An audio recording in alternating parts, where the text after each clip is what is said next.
오늘 저는 잠언 25장 1절에서부터 11절의 말씀을 가지고 슬기로운 생활이라는 제목을 통하여 하나님의 말씀을 증거하고자 합니다. 사람이 세상을 슬기롭게 산다는 것은 얼마나 참되고 값진 일인지 모릅니다. 인생을 슬기롭게 지혜롭게 사는 사람은 인생을 헛되이 소비하는 사람이 아니라 한 번밖에 없는 인생을 값지게 사는 사람이라고 할 수 있습니다. 그리고 어려운 상황이 있어도 그것을 지혜롭게 헤쳐나가면 그 고난으로 말미암아 다른 사람들로부터 존귀한 대접을 받는 사람이 되는 것입니다. 사람이 때로는 권력의 자리에 올라설 수도 있습니다. 그리고 높은 자리에 올라가게 되는 기회가 올 수도 있습니다. 사람들은 새해 진급하거나 정치인으로 새롭게 나아가려 하는 사람들이 많이 있습니다. 회사의 사장님이 누구를 진급시킬까요?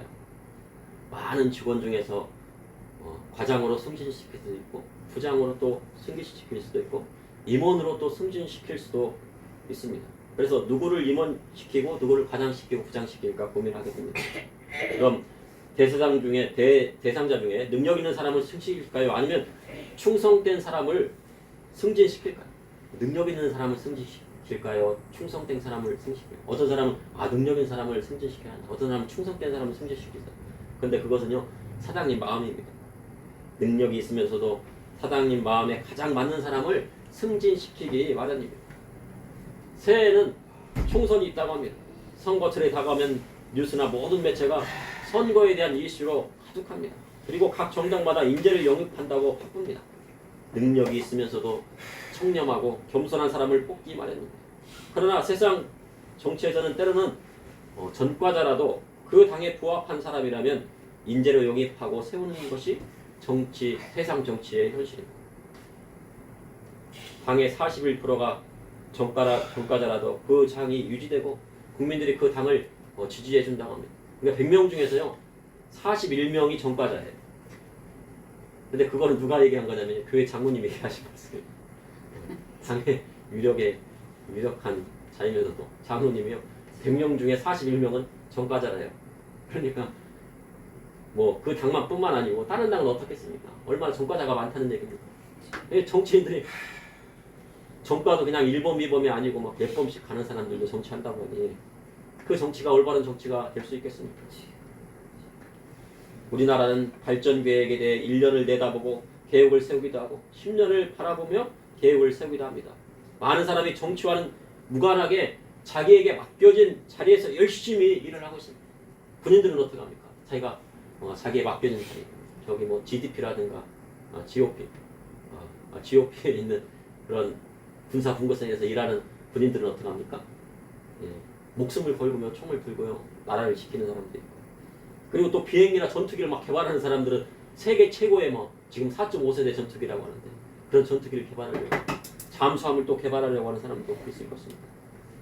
땅과 바다와 하늘을 지키며 언제 있을지 모르는 도발을 대비하며 나라를 지키고 있는 사람도 있습니다. 그리고 우리나라 사람 중에는 산업의 현장에서 열심히 일하는 사람도 있습니다. 비록 적은 월급이라도 나라의 발전과 기업의 발전을 위해서요 자기 몸을 희생하면서 나라를 유지하게 하는 사람도 있습니다.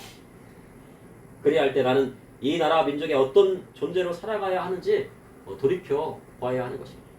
내가 이 나라 가운데 어떤 존재인가? 이 땅 가운데 내가 어떤 존재인가? 이 민족 가운데 내가 어떤 존재인가? 오늘 잠언 25장의 말씀을 보니 세상을 살아가는데 어떤 사람이 지혜로운 사람이고 어떤 사람이 슬기로운 사람인지 기록하고 있습니다. 이를 통해 이 시대를 살아가는 저와 우리 성도님께 하시는 하나님의 말씀은 무엇인지 여러분과 함께 나누고자 합니다. 첫째, 슬기로운 생활이란 하나님 말씀대로 악을 제하는 삶입니다. 잠언 25장 1절에 이것도 솔로몬의 잠언이요 유다왕 히스기야의 신하들이 편집한 것이니라. 성경학자들은 잠언은 솔로몬이 지었고 히스기야 때 편집했다고 보고 있습니다. 그런데 솔로몬이 지은 잠언은 3,000가지가 넘는다고 성경은 기록하고 있습니다. 그러니까 이 잠언 말고도 3,000가지의 잠언이 있지만 이 성경에 기록된 잠언은 우리가 여기 잠언의 말씀입니다. 그러니 솔로몬이 쓴 잠언도 있고 그리고 세상에 있는 잠언들을요 또 솔로몬이 다 모았을 수도 있어요. 이 세상에 있는 현인들이 지혜로운 말씀들을 다 모았을 수 있어요. 그러니까 솔로몬이요 이 세상에 알지 못하는 것이 없었을 정도였습니다. 그래서 우리가 현재 읽고 있는 잠언에도 솔로몬이 쓴 것도 있고 누가 쓴지 모르는 미상의 잠언도 있습니다. 그리고 아굴의 잠언도 있고 끝에는 느무엘의 어머니가 쓴 잠언도 있습니다.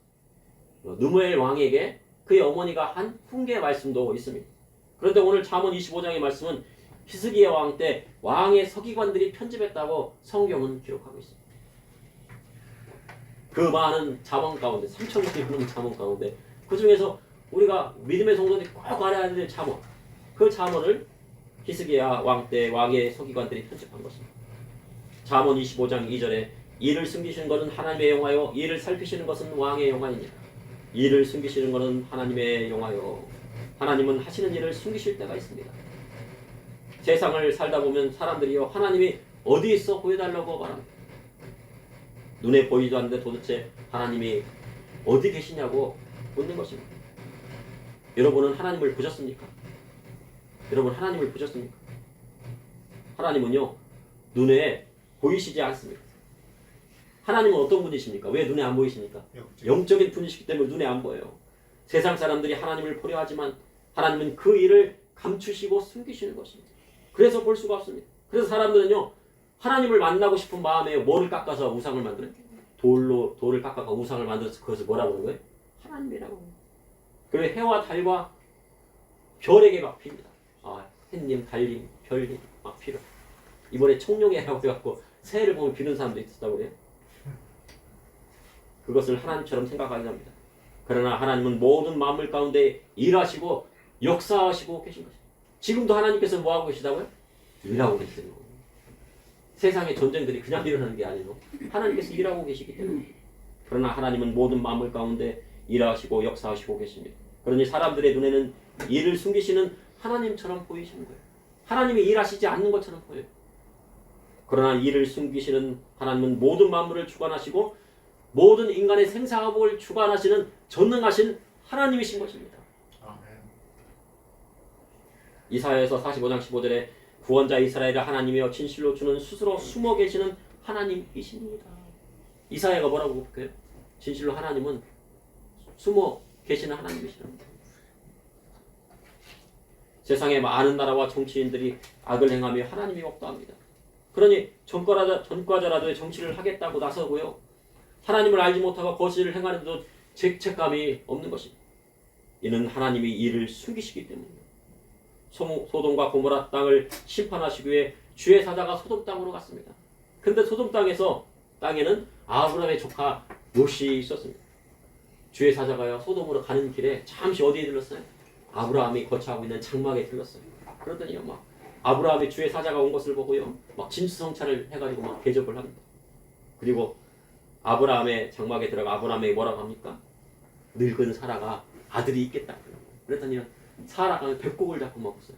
야, 내가 어떻게 이 늙은 할머니가 어떻게 이렇게 그리고 경수도 끊어졌어. 생리도 다 끊겼는데 갱년기도 지났잖아. 근데 어떻게 내가 아들을 낳을 수 있단 말이야 하면서 웃었습니다. 그러나 여호와 하나님은 능하지 못한 일이 없으신 것이에요. 그렇게 사라가 임신할 것을 전하시고 소돔으로 향하는 발걸음을 아브라함에게 여호와께서 이르시되 내가 하라는 것을 아브라함에게 숨기시겠느냐 하신 거예요. 여호와 하나님께서는 무엇을 작정하신 거예요? 소돔과 고모라 땅의 심판을 작정하셨는데 그것을 아브라함에게 숨기시겠느냐 하신 것입니다. 이 일을 숨기시는 하나님께서 아브라함에게만큼은 그 일을 숨기시지 않았습니다. 그리고 아브라함이 강대한 나라가 되고 천하만민으로 그로 말미암아 복을 받게 될 것을 말씀하셨습니다. 그리고 또한 하신 말씀이 무엇입니까? 여호와께서 또 이르시되 소돔과 고모라에 대한 부르짖음이 크고 심히 무거우니 내가 이제 내려가서 그 모든 행한 것이 과연 내게 들린 부르짖음과 같은지 그렇지 않은지 내가 보고 알려 하노라. 소돔과 고모라를 심판하시는 하나님의 계획을 아브라함에게 알리시는 것입니다. 그래서 요즘은 저는 막 이렇게 그 전문가들이 말하는 전쟁이라든가 세계 역사라든가 이런 걸 보니까 너무나도 우태한 거예요, 우리나라가. 그래서 하나님 어떻게 했으면 좋겠습니까? 그런데 하나님 믿는 자에게는 그 일을 숨기시겠습니다. 그것을 알게 하시고 또 어떤 환란이 있어도 하나님께서는 그 환란에서 벗어날 길을 주시고 그 믿는 자를 보호해 주신다는 하나님의 말씀이 있는 것입니다. 그것이 바로 하나님의 정의입니다. 그러나 이를 살피는 것은 왕의 영화라고 성경은 대하고 있습니다. 이를 살피는 것은 왕의 영화다. 여호와 하나님께서는 숨기시는데 왕은 뭐하라고요? 이를 막 살펴요. 무엇이 잘못되어 있는지. 잠언 25장 3절에 하늘의 높음과 땅의 깊음 같이 왕의 마음을 헤아릴 수 없느니라. 왕의 마음을 헤아린다는 것은 아주 어려운 일입니다. 10길 물속은 알아도 한 길 사람 속은 모른다는 말이 있습니다. 하물며 왕의 마음을 헤아린다는 것은 얼마나 어려운 일인지 모릅니다. 직원이 사장님의 마음을 헤아린다는 것은요, 어려운 일이에요. 일반 교사가요, 교장 선생님 마음을 헤아린다는 것은요, 쉽지 않은 거예요. 왜냐하면 교장 선생님이 돼봐야 아는 거예요. 그것도 사립학교 교장 선생님이 돼봐야 일반 학교가 아니고. 사장님이 자기의 돈 중에서 일부를 직원에게 일한 대가로 주지 않습니까? 그러니 자기의 돈으로 직원에게 월급을 주어본 사람만이 사장님 마음을 헤아릴 수 있는 거예요. 직원들은 사장님 마음을 헤아릴 수 있어요? 헤아릴 수 없어요. 왜냐면요, 자기가 사장님이 되어갖고요, 자기 돈 중에서 번 돈 중에서 어느 정도를요 직원들에게 딱 줄 때 사장님의 마음을 알게 되는 거예요. 자식이 부모님의 마음을 헤아리기란 어려운 것이에요. 자식이 부모님의 마음을 헤아릴 수가 있습니까? 헤아리기 어려워요. 그런데 자식이 장성해서요, 자식을 낳아보면은 부모님의 마음을 빌어서 헤아리게 되는 거예요. 아, 아버지의 마음이 옛날에 이랬었구나. 어머니의 마음이 이랬었구나. 아버지가 매일 동태찌개를 하면은 머리가 맛있다고 하셨지. 명태 대가리가 맛있다고 하셨지. 왜 대가리가 맛있었을까? 아버지가 돼보니까 알게 되는 거예요. 딸이 어머니의 마음을 알려면 언제 해야 됩니까? 자식 결혼해서 낳을 수가 없어요. 자식을 낳아봐야 비로소 어머니가 어떤 마음이었는가, 친정 어머니가 어떤 마음이었는지를 비로소 알게 되는 거예요.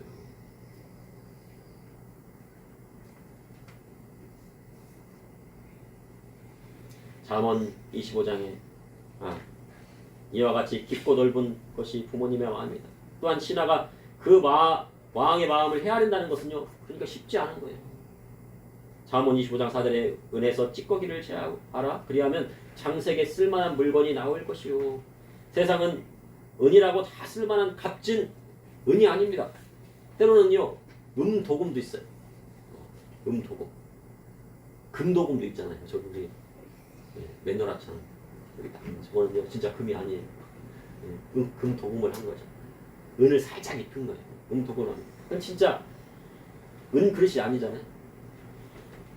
근데 그러한 그릇은 쉽게 변해요. 도금이 싹 벗겨지면요, 그릇이 싹 변합니다. 그러나 장색, 즉 금이나 은 세공업자가요, 은에서 찌꺼기를 제거해서 순도 99.99%의 물건을 만드는 쓸만한 은을 만들었을 때 비로소 순수한 은이 되는 거예요.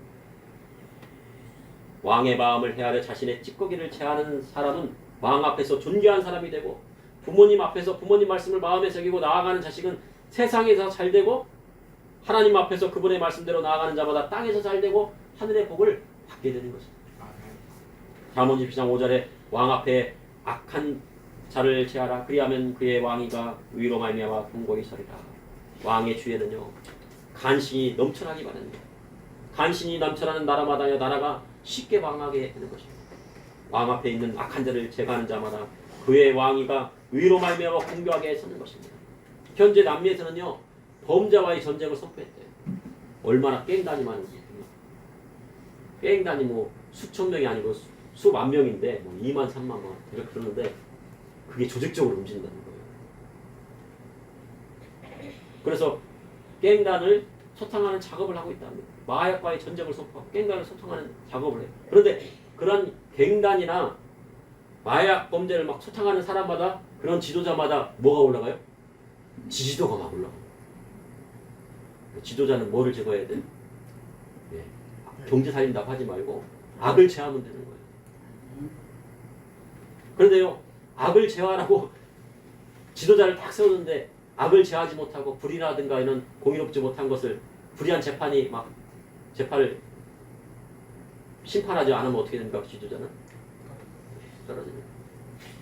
하나님께서 그렇게 하라고 하시는데 그렇게 하지 않으니까 어떻게 떨어지게 되는 거예요.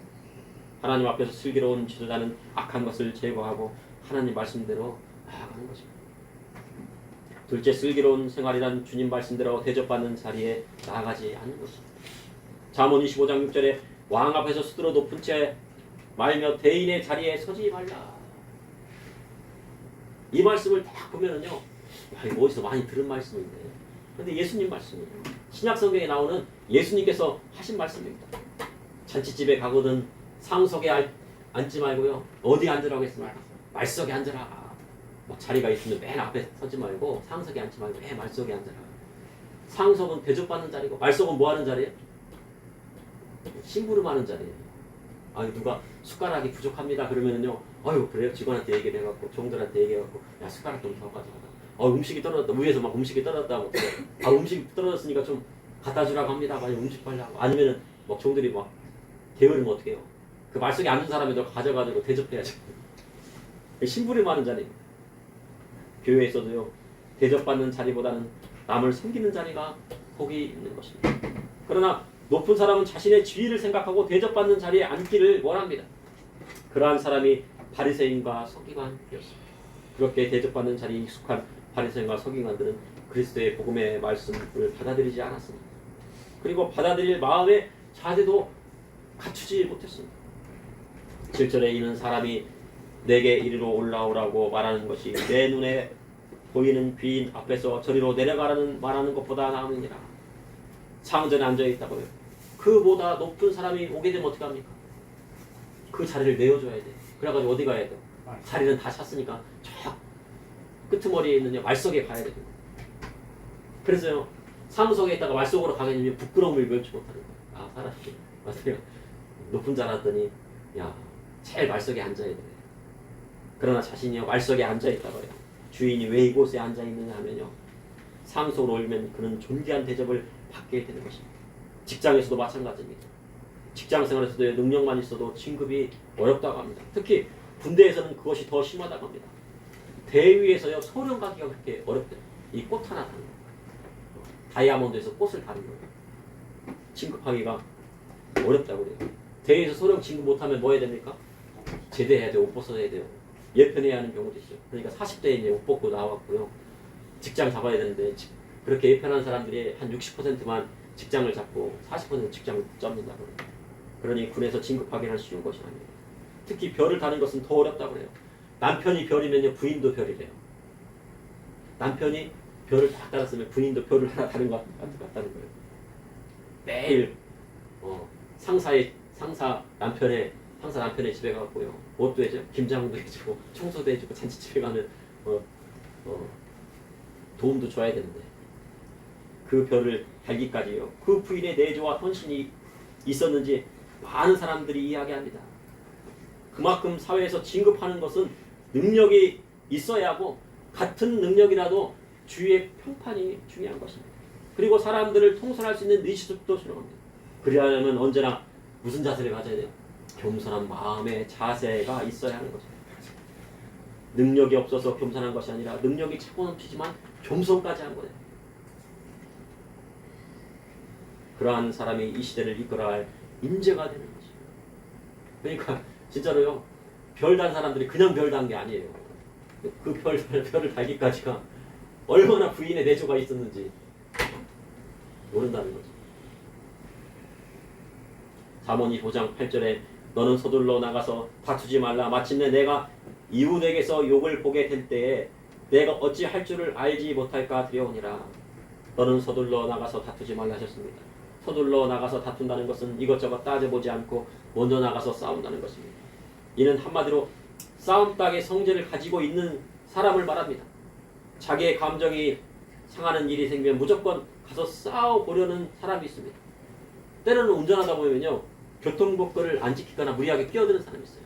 그러면요, 빵 하고요, 상향을 딱 켜요. 금거등을 딱 그러면요, 그거에 대해서 화가 확 나는 거예요.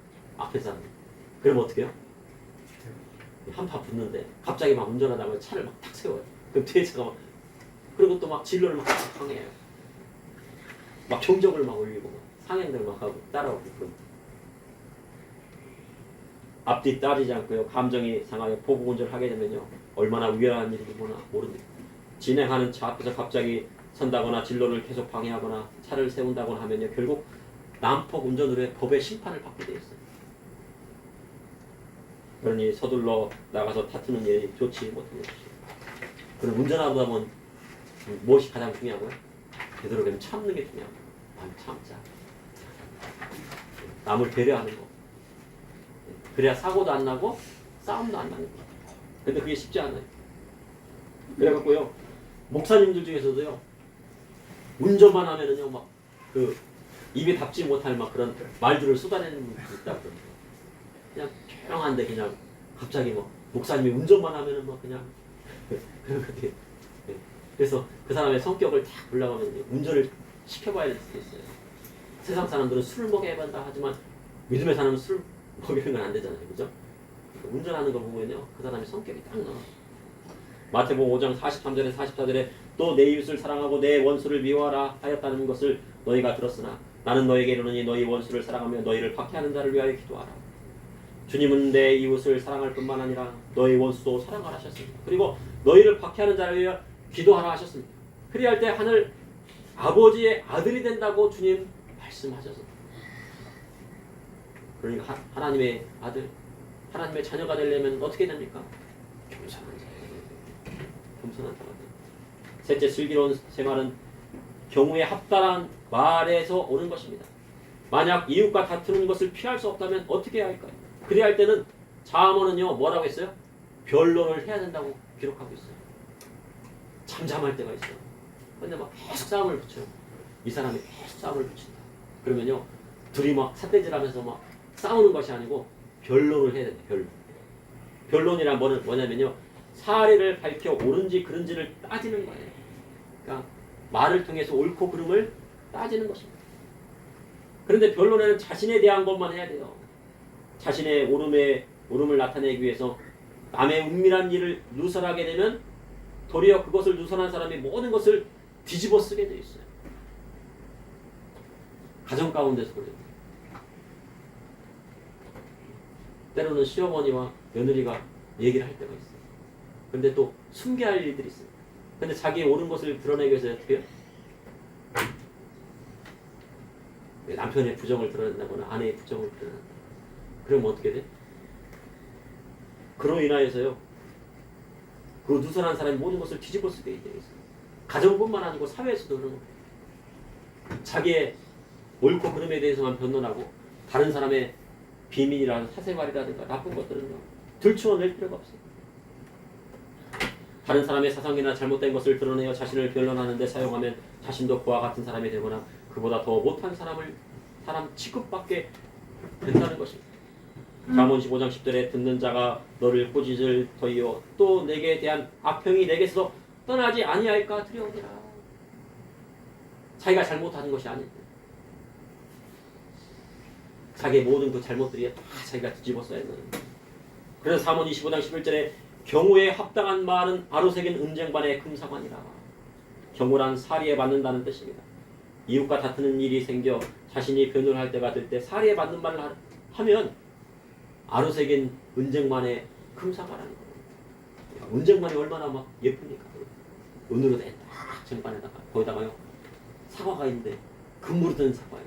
이게 얼마짜리 사과입니까? 몇 억짜리 아니니까 이게. 예. 근데 금사과 보셨습니까? 사과를 금으로 만든 거 못 봤는데요. 진짜 금으로 사과를 다 오네. 금이. 요즘은요 우리나라에 사과가 그렇게 비싸답니다. 그래서 추석물가에 해갖고 사과가 없어갖고요 추석물 설날 물가가 막 그렇게 올라간다고 막 그래갖고요 저기 뉴질랜드에 가가지고 수입을 해올 거라. 게 같은 경우에서는 이제 괜찮은데 사과는 조금 너무 더우면 안 되나 봐요. 적도 같은 그런 데서는 안 되고 좀 약간 대구 같이 급격한 일교차가 있고 또 서늘한 곳이 있어야 되나 봐요. 그래서 사과가 되는데 지금 대구에서 사과가 잘 안 된다고 해요. 내가 사과를 수입했는데 그 사과를요 금으로 만든다고 생각해보세요.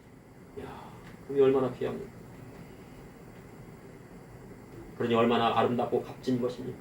그만큼 경우에 합당한 말은 은과 금보다 더 값진 것입니다. 그러면 경우에 합당한 말은 누가 주십니까? 누가복음 12장 11절에 12절에 사람이 너희를 회당이나 위정자나 권세 있는 자 앞에 끌고 가거든 어떻게 무엇을 대답하며 무엇으로 말할까 염려하지 말라. 마땅히 할 말을 성령이 곧 그때 너희에게 가르치시리라 하시니라. 주님 제자들이 복음을 증거하다가 회당이나 정치 권력자 권세자에게 끌려간다고 해도 무엇을 대답할까 염려하지 말라 하셨습니다. 마땅히 할 말을 성령님이 가르쳐 주시라는 거예요. 성령으로 충만한 사람은 이웃과 다투지 아니할 뿐만 아니라 만약 다투는 일이 있어도 지혜로운 말로 그것을 넘어가게 하는 것입니다. 또한 위급한 상황 속에서 담대함을 주시고 합당한 말을 주시는 것입니다. 그러니 믿음의 성도에게 합당한 말은 성령님이 주시는 것입니다. 또한 합당한 말은 현숙한 여인에게 있다고 성경은 기록하고 있습니다.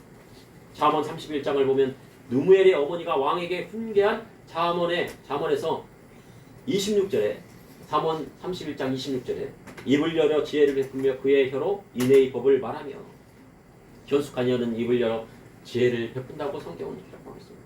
그리고 그의 혀에는 인애의 법을 말합니다.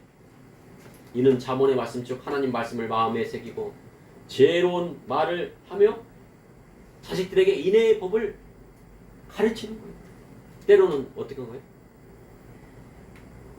자비하고 아주 막 자식을 막 사랑하는 거죠. 품어줘요. 또 때로는 어떻게 해요? 혼낼 때는요 또 따끔하게 또 그걸 잘하는 거예요. 계속 사랑만 베푸는 것이 아니고 사랑도 베풀고 어미의 법에 따라서 가리키고 훈계하는 것입니다. 그러한 여인은 자식들에게서 감사함을 받고 아유 생일날이 딱 되는데 어머니 저를 낳아주셔서 감사합니다. 얼마나 감사해. 나를 낳아주셔서 감사합니다. 그 말씀을 듣는 어머니의 마음 얼마나 마음이 못해요. 야 내가 정말 배 아파갖고 낳은 보람이 있구나. 그리고 남편이 막 그를 칭찬해줘요. 덕행이 있는 여자가 많으나 그대는 모든 여자보다 뛰어나다. 나의 아내가 되어줘서 고마워. 그리고 나의 자식들을 낳아줘서 고마워. 모든 여자보다 당신이 최고야. 그러면은요 즐거운 거예요. 기쁜 거예요. 그것만큼 더 귀한 말씀이 어디 있습니까? 그래서 고운 것도 거짓되고 아름다운 것도 헛되나 오직 여호와를 경외하는 여자는 칭찬을 받을 것이다. 세상에는 경국지세계라는 말이 있어요. 경국지세는 뭐 합니까? 무슨 뜻입니까? 나라를 망하게 하는 미녀들이 있다는 거예요. 미녀지만 나라를 망해요. 세상에서 최고의 뛰어난 막 미녀. 와스비보다도 더 예쁜 미녀. 근데 그 미녀가 어떻게 했다고요? 나라를 망하게 한대요. 나라를 기울어지게 한대요. 양귀비가 미녀였지만 나라를 망하게 합니다. 미인인데요. 정말 아름답고 막 곱고 피부가 고운 것은 뭐예요? 피부가 곱다는 거예요. 피부가 막 만지면지라는 곱고 그리고 아름답다는 거예요. 미인이라는 얘기죠. 근데 어디를 망하게 해요? 집안을 망하게 한대요. 집안만 망하게 하면 되는데 뭣도 망하게 해요? 나라도 망하게 한대요. 그러니 고운 것도 거짓됐고 고운 것은 피부가 고운 것이고 아름다운 것은 아름다운 외모입니다. 그런데 그것이 누구의 말씀이에요? 느무엘의 어머니가 느무엘 왕에게 하신 말씀입니다. 그러면서 여호와를 경외하고 하는 여자는 칭찬을 받을 것이라 한 것이에요. 보통 성경학자들은 느무엘을 솔로몬으로 해석합니다. 그러니 이 솔로몬의 어머니가 이 말씀을 했으리라는 가능성이 높아요. 그러니 나라에서 여호와를 경외하는 왕비를 들여서 나라를 견고히 세우라는 그 어머니의 말씀이었어요. 그러나 솔로몬은 그 말씀을 지키지 않고 이방 여인인 많은 공주들, 이방 공주들을 막 데려다가 왕비로 삼고 후궁으로 들였습니다. 그 결과가 어떻게 됐습니까? 나라가 격적이 나고 갈라지는 역사가 일어나게 된 것입니다. 아무리 믿음의 사람이라도요, 그 자식이 하나님 말씀을 들을지 안 들을지는 알 수가 없어요. 엘리 제사장에는 몇 명의 아들이 있었어요? 2명의 아들이 있었어요. 홈리와 비나스가 있었죠. 여호와의 말씀을 들었습니까?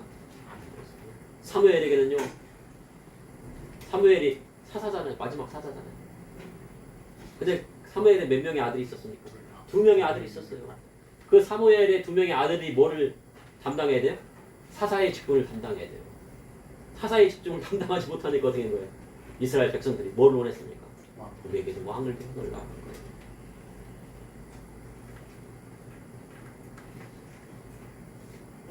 우리 어린이 여러분, 나중에 결혼할 때 고운 것을 봐야 됩니까? 아름다운 것을 봐야 됩니까? 무엇을 봐야 돼?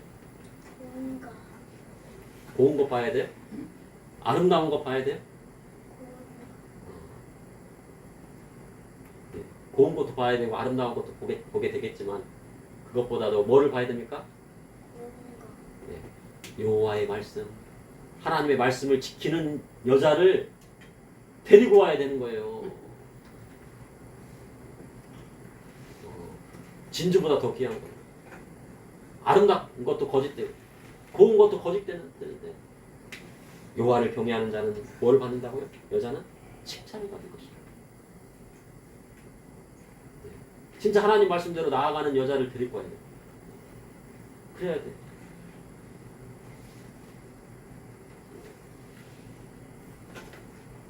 아무리 믿음의 사람이라도 그 자식이 하나님 말씀을 들을지 안 들을지는 알 수 없습니다. 그러나 잠언의 말씀을 기억하고 지키는 자마다 이 땅에서 잘되고 그리스도의 말씀을 마음에 새기고 행하는 자마다 하늘의 복이 내리게 되어 있는 것입니다. 잠시 기도하시겠습니다. 사랑해 주님, 오늘도 감사합니다. 아버지 하나님, 오늘 잠언 25장의 말씀을 통하여서 아버지 하나님 지혜의 말씀을 허락하여 주시니 감사합니다. 아버지여, 그 말씀을 우리 마음 가운데 새기고 아버지여, 슬기롭고 지혜로운 자가 되게 하여 주시고 슬기롭고 지혜로운 종이 되어서 주님의 다시 오심을 기다리고 다시 오실 주님을 맞아들일 수 있도록 저와 우리 성도님들 지켜주시고 보호하여 주시옵소서. 세상 가운데 악한 것이 많고 세상 가운데 정의롭지 못한 것들이 많습니다. 아버지 하나님, 믿음의 성도는 그러한 것 따라가지 아니하고 오직 하나님 말씀대로만 나아갈 수 있도록 인도하여 주시옵소서. 예수님 이름으로 기도합니다. 아멘.